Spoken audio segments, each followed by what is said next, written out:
కల్పించాలి ఉద్యోగ భద్రత, ఇవ్వాలి హెల్త్ కార్డులు, ఇవ్వాలి హెల్త్ కార్డులు.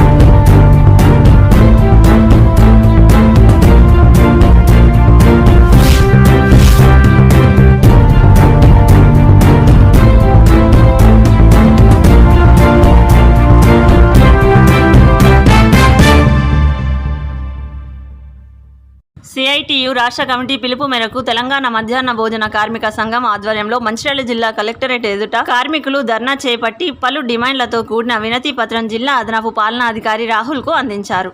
ఈ సందర్భంగా మధ్యాహ్న భోజన కార్మిక సంఘం జిల్లా అధ్యక్షురాలు దాసరి రాజేశ్వరి మాట్లాడుతూ కార్మికుల గౌరవ వేతనంతో పాటు విద్యార్థుల మెనూ ఛార్జీలు నెలల తరబడి పెండింగ్లో ఉన్నాయని, పాత బిల్లులు రాకపోయినప్పటికీ అప్పులు చేసి పెట్టుబడి పెట్టి వంట చేసి అప్పుల పాలై వడ్డీలు కట్టలేని స్థితిలో ఉన్నారని, దానికి తోడు పాఠశాలలు పునఃప్రారంభమైనప్పటికీ పాత బిల్లులు రాకపోగా పిల్లలకు రాగి జావతో పాటు వంట చేసి పెట్టాలని ఒత్తిడి చేస్తున్నారని తెలిపారు. గృహలక్ష్మి పథకం క్రింద రాష్ట్రం అంతటా గ్యాస్ సిలిండర్ 500 రూపాయలకు అమలు చేస్తున్న ప్రభుత్వం మధ్యాహ్న భోజన పథకంనకు గ్యాస్ సబ్సిడీ ఇవ్వాలని, అలాగే ఎన్నికలలో ఇచ్చిన హామీ ప్రకారం మధ్యాహ్న భోజన కార్మికులకు 10,000 వేతనం వెంటనే అమలు చేయాలని, గుర్తింపు కార్డులు జారీ చేయాలని ఈ సందర్భంగా సిఐటియు జిల్లా కార్యదర్శి దుంపల రంజిత్ కుమార్ కోరారు.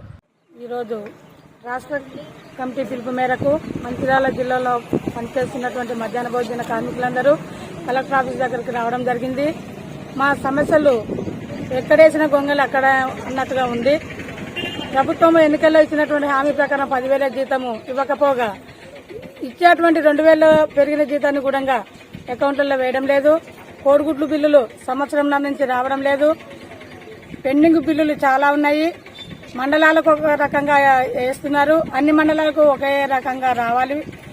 ఈ డబ్బులు పాత బిల్లులన్నీ బకాయిలన్నీ అట్లనే ఉంచుకొని మళ్లీ వంట చేయమని బళ్ళు తెరిచి ఇప్పటికి 20 రోజులు కావస్తున్నది. అయినా కానీ మాకు డబ్బులు రావడం లేదు. ఎట్లా వంట చేస్తాము? కోడిగుడ్డు 7 రూపాయలు 8 రూపాయలు పెట్టుకుంటున్నాము. గవర్నమెంట్ 5 రూపాయలు ఇస్తున్నది. మాకు వెంటనే కోడిగుడ్లను పంపించాలి, సన్న బియ్యం పంపించాలి. స్కూళ్లకు బియ్యం కూడా లేవు. స్కూళ్ళల్లో మైనస్ మీద నడుస్తున్నది. గవర్నమెంట్ మరి ఏం పట్టించుకుంటుందో ఏమో అర్థం కావటం లేదు. స్కూల్లో ఉన్నటువంటి టీచర్లు, హెచ్ఎంలు మాత్రము మమ్మలను చాలా ఇబ్బందులు పెడుతున్నారు. మీరు వెళ్లిపోండి, మేము వేరే వాళ్ళని పెట్టుకుంటామంటున్నారు. మీకు పెట్టుబడి పెట్టే స్తోమత ఉంటే స్కూల్లో వంట చేయండి, లేకపోతే వెళ్లిపోండి అని మాట్లాడుతున్నారు. పెట్టుబడి పెట్టే స్తోమత ఉన్నదో లేదో 23 సంవత్సరాల నుంచి మేము చేసుకుంటూ వస్తున్నాము.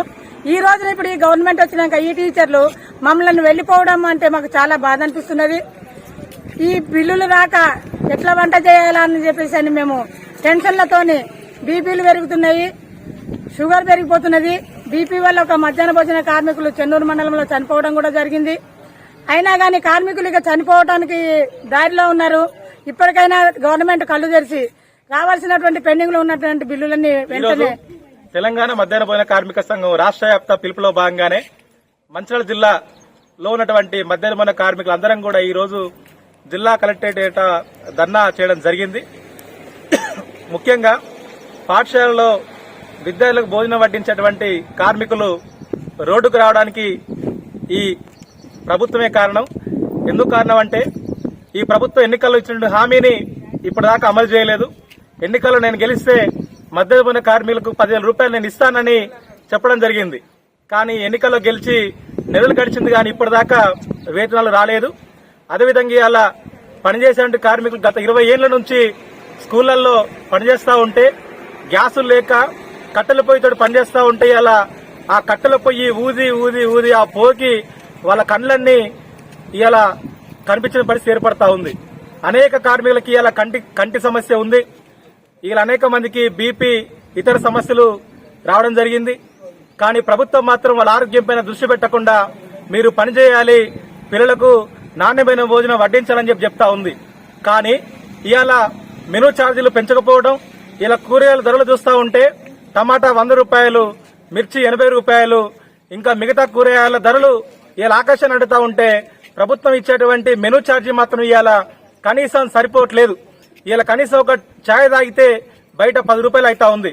కానీ ప్రభుత్వం ఇచ్చేది ఇలా సుమారు 5 నుంచి 6 రూపాయలు ప్రభుత్వం ఒక విద్యార్థికి చెల్లిస్తా ఉంది. మరి ఈ రకంగా చెల్లిస్తే నాణ్యమైన భోజనం ప్రభుత్వ పాఠశాలల్లో ఏ రకంగా దొరుకుతుంది, ఏ రకంగా ఇలా కార్మికులు పెట్టాలి అనేది మేము ప్రభుత్వాన్ని ప్రశ్నిస్తా ఉన్నాం.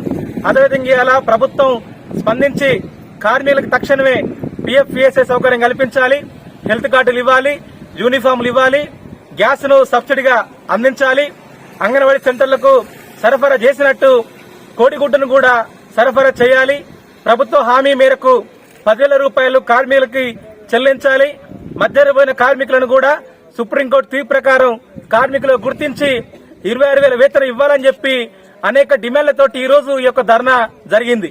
ప్రభుత్వం ఇకనైనా స్పందించాలి, లేకుంటే మాత్రం రాబోయే రోజుల్లో భవిష్యత్తులో మేము చేసేటువంటి పోరాటాలకి ఈ ప్రభుత్వమే కారణమవుతుంది.